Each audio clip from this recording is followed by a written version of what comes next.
नमस्कार, मैं हूं विवेकानंद शर्मा और आप देख रहे हैं the Vivek views. The Vivek views के इस एपिसोड में आपके लिए है एक खास जानकारी। जी हाँ, ये खास जानकारी खास तौर पर उन लोगों के लिए है जो सरकारी सेवाओं में नहीं है, जो निजी क्षेत्र में अपना काम करते हैं, छोटा मोटा व्यापार व्यवसाय करते हैं।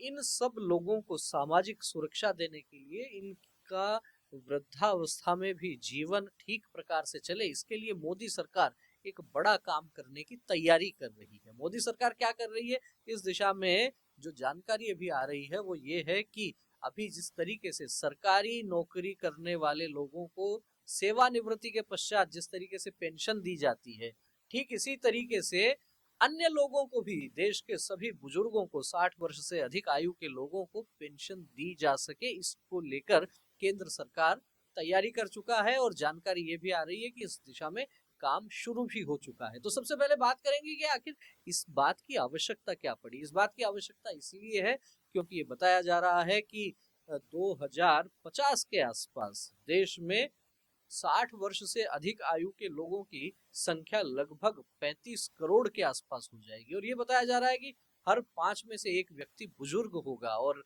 ऐसे बुजुर्गों का ध्यान रखने के लिए, ऐसे बुजुर्गों का जीवन ठीक प्रकार से चले, क्योंकि आप सब जानते हैं वृद्धावस्था में व्यक्ति को बहुत सी बीमारियां भी घेर लेती हैं और व्यक्ति खुद कमाने की स्थिति में भी नहीं रहता, शारीरिक श्रम उतना नहीं कर सकता। ऐसे में सरकारी नौकरी वाले लोगों को तो पेंशन मिल जाती है, लेकिन जो व्यक्ति दुकानदारी करते हैं, ठेले लगाते हैं, मजदूरी करते हैं, अपना छोटा मोटा व्यापार करते हैं, लेखन करते हैं, ऐसे लोगों की क्या स्थिति उस समय होगी। इसके लिए मोदी सरकार ने जो बात की है, यूनिवर्सल पेंशन स्कीम की बात अभी सामने आ रही है। और इस यूनिवर्सल पेंशन स्कीम के भीतर जो प्रावधान किए जाने की बात आ रही है सामने, वो ये है कि इसमें एक राशि का हिस्सा जो है वो व्यक्ति स्वयं जमा करवाएगा और कुछ राशि उसमें केंद्र सरकार की तरफ से जमा करवाई जाएगी। तो एक अंश हो गया व्यक्ति का जिसको पेंशन लेनी है और दूसरा हिस्सा हो गया केंद्र सरकार का।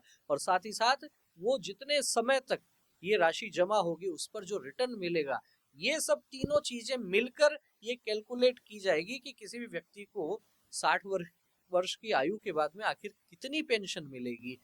अब इसका चयन कैसे किया जाएगा? तो ऐसा बताया जा रहा है कि जिस भी किसी व्यक्ति की आयु 18 वर्ष से अधिक होगी वो व्यक्ति इसके लिए पात्र होंगे। 18 वर्ष से अधिक आयु के लोग एक अलग प्रकार का पेंशन का अकाउंट खुल जाएगा, उसमें प्रति माह कुछ न कुछ राशि अपनी जमा करवा सकते हैं।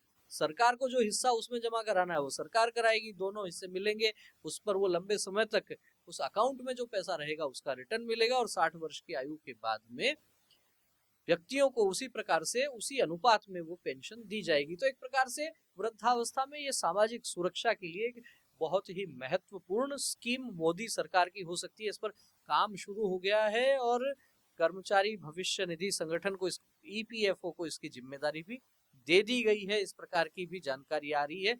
यदि आने वाले वर्षों में ये स्कीम ठीक प्रकार से धरातल पर आती है तो इसके अलावा जितनी पेंशन की scheme, Atal pension scheme, national pension scheme जो चल रही है, उनको भी इसमें मर्ज किया जा सकता है। साथ ही साथ राज्यों में भी यदि इस प्रकार की कोई स्कीम चल रही है तो उनको भी इसमें मर्ज किए जाने की पूरी पूरी संभावना है। लेकिन मोदी सरकार का ये मास्टर स्ट्रोक कहा जा सकता है इस तीसरे कार्यकाल में कि देश की एक बड़ी आबादी को वो सुरक्षित करने के दायरे में लेकर आ रहे हैं, खासतौर पर उस समय जबकि व्यक्ति के हाथ पैर उतना नहीं चलते जितना युवावस्था में चलते हैं। तो आने वाला समय बताएगा आखिर कितना समय लगेगा इस कल्याणकारी स्कीम के लिए, लेकिन ये स्कीम आती है तो देशवासियों को कितना लाभ होगा, क्या कहना है आपका?